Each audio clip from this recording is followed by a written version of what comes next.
This is Ongoing Global and Regional Adaptive Evolution of SARS-CoV-2, presented by me, Nash Rochman, with co-authors Yuri Wolf, Guilhem Farr, Pascal Mutz, Feng Zhang, and Eugene Koonin. This work is currently available on bioRxiv and in press at PNAS. Please note, the analysis I will present here was conducted at the beginning of 2021. While the features emphasized remain relevant now, in July, recent mutations are not reflected. To understand the evolutionary forces acting on SARS-CoV-2, the first order of business is to reconstruct the global phylogeny. There are four principal challenges with this task. There were hundreds of thousands of genomes available as of the beginning of this year and over 1 million today. These genomes are long by viral standards, at around 30 kb, and they are highly similar. Furthermore, due to the rapid nature of the data collection, many sequences contain many ambiguous characters. The sheer size of this dataset makes immediately estimating a tree from all available sequences slow, and the high similarity results in significant uncertainty. One option that might seem attractive is to iteratively build a tree, adding in sequences according to the date they were isolated. This is problematic, however, because such a procedure can result in the fixation of topological artifacts, and in principle, sequences isolated at later dates may be informative for the reconstruction of deep branches. To address these concerns, we applied a divide and conquer approach that relies on two key ideas.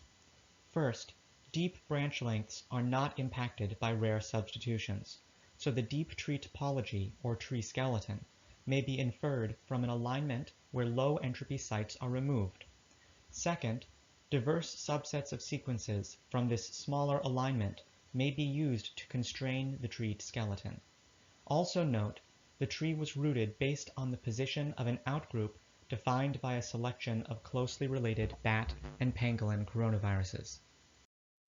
This enables us to build an ensemble of small, high-quality trees, stitch them together, and correct branch lengths or shallow topology later by adding back low-entropy sites.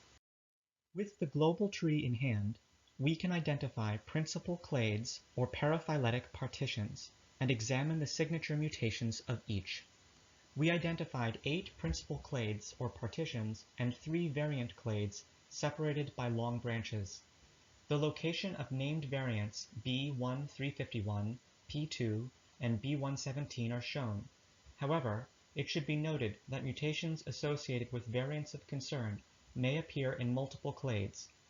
While it is natural to focus on mutations in the receptor binding domain of the spike protein, we also want to highlight the significant number of signature mutations in the region of the nucleocapsid protein associated with nuclear localization signaling, NLS. In particular, the 2 amino acid substitution RG to KR across sites 203 and 204, which is the result of 3 adjacent nucleotide substitutions, results in an accumulation of positive charge in the vicinity of NLS, a feature associated with increased pathogenicity among beta-coronaviruses. Such signatures, while suggestive of positive selection, may instead simply result from the fixation of passenger mutations to some epidemiological event. In other words, they may be founder mutations. The impact of mutational bias and the possibility of recombination further complicate the demonstration of host adaptation. We found no widespread evidence of recombination and, to be conservative, excluded mutations present within the primary mutagenic context identified, the trinucleotide motif NCN, for consideration as positively selected mutations.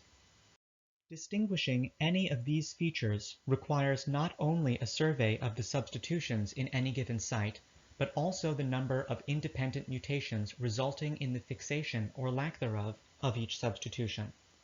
This relies on the reconstruction of ancestral states representing internal nodes of the phylogeny. For this dataset of highly similar genomes, a parsimony-based approach like Fitch traceback is sufficient. This figure displays the history of substitutions within site 614 in the spike protein. Colors map back to the global partitioning. Solid lines and black dots represent the state 614G, the mutant. Dashed lines and gray dots represent the state 614D, the wild type. This substitution, which is in the majority of isolated sequences, is the result of a small number of independent mutations. Even for this well-established case, it is challenging to motivate from phylogenetic considerations alone that these mutations are the result of positive selection.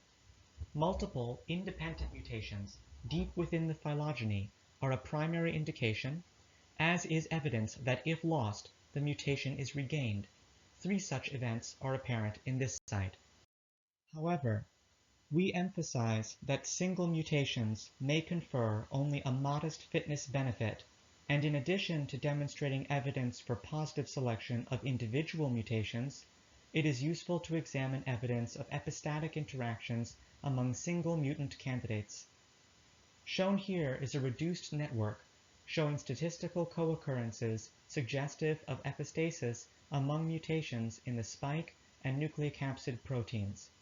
Note that D614G in the spike protein and RG2KR in sites 203 and 204 in the nucleocapsid protein, which increase positive charge in the vicinity of NLS, appear as principal hubs in the network.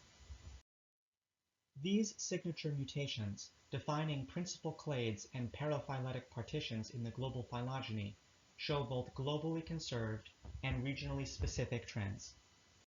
These trends can be mapped to 3 waves of signature mutations. The first wave being the emergence and fixation of D614G, the next wave representing an ensemble of NLS-associated mutations in the nucleocapsid protein, and the third wave representing mutations in the receptor binding domain. All of this plays out over a backdrop of steadily increasing intra-regional sequence diversity, raising the question, could the range of host adaptations be diverse enough to support speciation? Examining interregional sequence diversity, 4 periods of the pandemic, from early 2020 to early 2021, become apparent. First, a brief period of rapid diversification. Next, a reduction in diversity likely related to a selective sweep imposed by the emergence of D614G. This was followed by a period of stasis, during which multiple NLS-associated mutants emerged across the global phylogeny. Finally, diversification resumed as an ensemble of RBD mutants became fixed across the globe. As global vaccinations rise, the selective pressures acting on the virus are changing, and given the apparent robust adaptive repertoire of SARS-CoV-2, the possibility of vaccine escape is being intensely studied.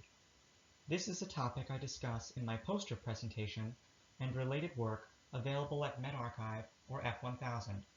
In particular, I emphasize the role played by partially immunized individuals regarding the mitigation or exacerbation of an epidemic.